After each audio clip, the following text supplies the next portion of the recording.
Welcome to One Quick Point, the strategy-focused podcast geared towards leaders in the C-suite and professionals on their way there. In One Quick Point, you will be able to find impact-focused advice to help drive business strategy and navigate your career.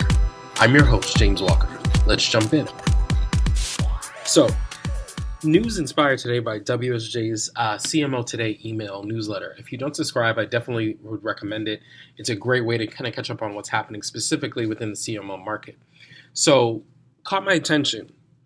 Looks like Marriott is getting into the home rental business and is trying to directly compete with Airbnb.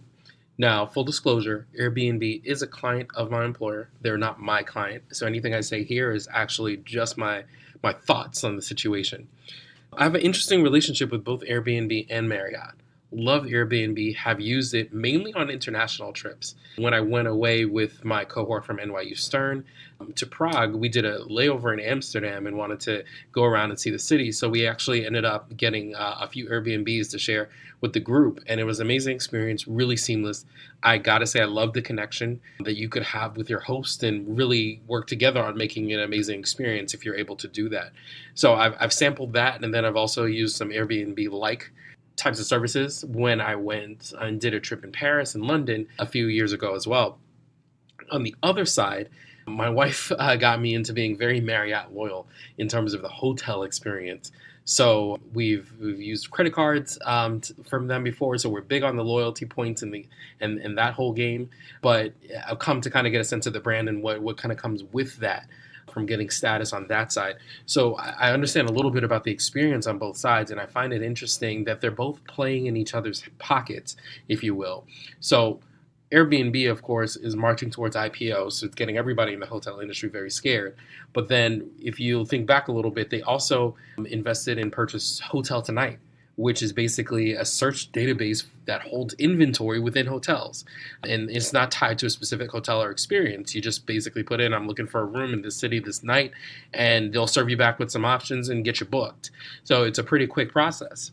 Marriott is now reaching back on the other side into the home rental business. And just immediate thoughts, without really thinking about this, I see two things going on here. It seems like a battle between brand cool and scale.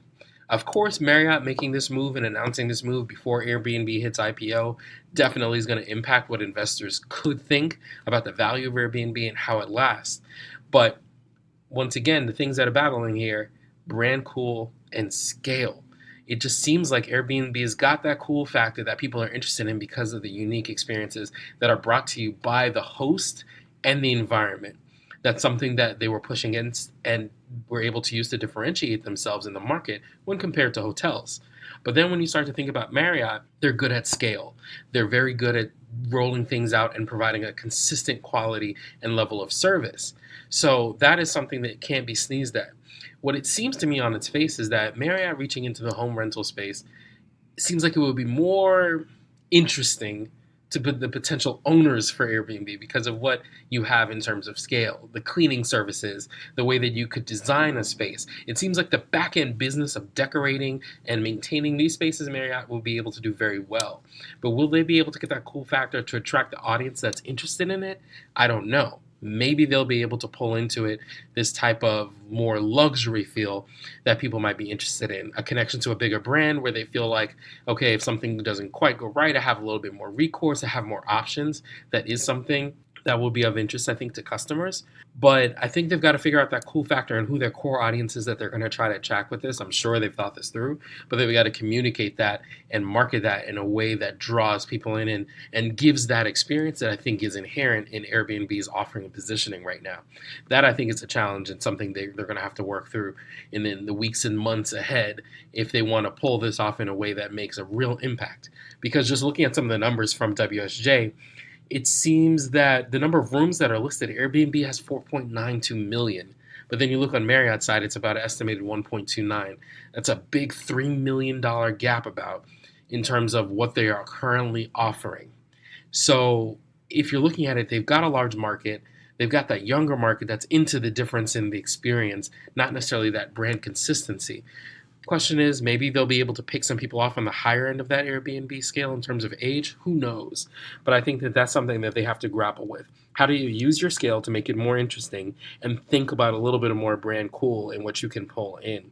I don't think Airbnb has anything to lose in this move. I would just watch and wait and see what happens with the IPO. Because right now I think they're in a great position to do this. But it's just key here. Just think about it. People are out here on this very cloudy day in DC making and announcing these serious money moves around how you can get further into your competitor's pocket, and just think about where you can pull in a new audience. So I found this pretty interesting. In terms of today's one quick point, it's for sure, think about how you're communicating that element that's going to draw in that audience that you need to reach. For Marriott, once again, I think it's figuring out how to use that scale and tap into a little bit of brand cool. They have to do something that's different from just making it another brand under the Marriott chain. Thanks for listening, and we'll move into our next segment, One Quick Question.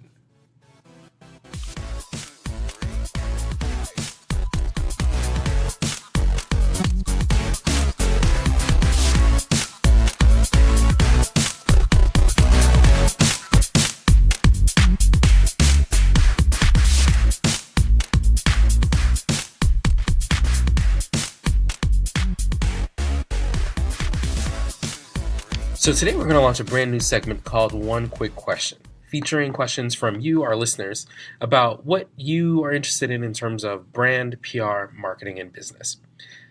I had the pleasure of attending the Mid-Atlantic Marketing Summit recently. There were several amazing panels. I'll definitely be sharing more about my thoughts on that with you in future episodes.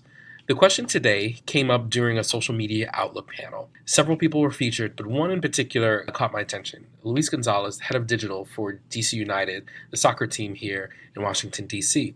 So with the mighty task of developing and executing the digital marketing strategy for the DC United, Luis heads up a team of 9. And within that team, there are a lot of shared responsibilities, and that typically happens when you have a big remit, but then also just limited resources in some cases.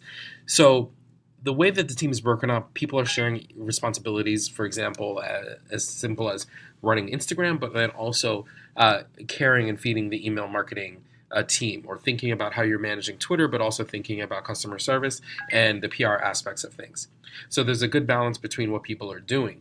But when you break that up, you have to wonder, and one of the audience members did, how do you maintain a consistent brand presence and a brand voice, even though you have different people running different channels within your team? And in some cases, in organizations I've worked with, they're not on the same team. So how do you manage that?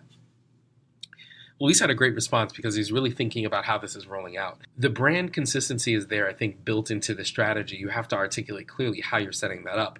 But the idea of having different people run different channels and be responsible for the content for those channels is actually not a bad idea, because you want the channels to look a little bit different. You want to play into the native capabilities of these channels. Are you really creating content for Twitter or for Instagram? Or are you creating one piece of content and figuring out how you can just put it everywhere? You can do the latter. It's not going to be as successful as the former if you're really thinking about what you're putting on the channel and for that audience. So by breaking this up, it kind of actually, I think, helps a little bit for people to focus in on, what do I need to serve to my specific audience? Not DC United's social media audience, DC United's Twitter audience, DC United's Insta audience. That, I think, is a good focus for employees to think about as they create content. So she's trying to figure out how you can create that brand voice. I think you put it in the strategy so that it's consistent across the board. You need a good amount of communication between people so people can see how everything fits together. But you have to make a commitment to being there for that audience on your channel. And the idea of making things look consistent but still a little bit differentiated is honestly the way to go. So don't be stressed out about this. Don't worry about this. But you just have to be thoughtful on how you break things up and make sure that you have a little bit of a central check and balance. And that person might need to be you as you're going back and forth between the channels and saying, does this make sense? Does it fit the audience? Does it fit the channel? And also, how does it cross with what we need to do in terms of a brand presence? So thanks for asking that question and inspiring me to talk to you guys about this. And if you guys have any questions that you'd love to, get my thoughts on, or the thoughts of others, feel free to email me at james@onequickpoint.com. Once again, james@onequickpoint.com. Thanks for listening, and look forward to catching up with you in the future. Have a great day.